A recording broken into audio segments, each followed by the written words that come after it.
যুবক যখন সেজদায় যায়, যুবক তো জানে না, ও তো জানে আমার চলায় জমিন কাঁপে, ও তো জানে যে আমার চলায় এলাকা কাঁপে। হায়, ও জানে না ওর সেজদায় যে আরশ কাঁপে, ওটা ও জানে না। যদি জানতো তো এলাকা কাঁপাইতো না, যদি জানতো তো জমিন কাঁপাইতো না, ও সেজদা দিতে থাকতো আর আরশকে কাঁপাইতে থাকতো।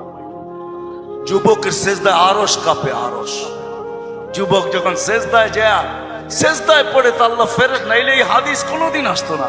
আল্লাহ ফেরেশতাকে বলে উনজুর ইলা শাব মাযা ইয়াফআল, যুবকের দিকে তাকাতো কি করে আল্লাহ জানেন। তো ফেরেশতা বলে জাআলা আজলাহু ওয়া মাজালাহু লিআজলিক, সবকিছু বিসর্জন দিয়ে আপনার কুদরতি পায়ে মাথা ঠেকায় দিয়েছে। তা আল্লাহ বলে হাদা আবদি হাক্কা, এ আমার পারফেক্ট বান্দা, ইন্নী উবাহি বিহিল মালাইকা, তোমাদের উপরে আমি একে নিয়ে গৌরব করি।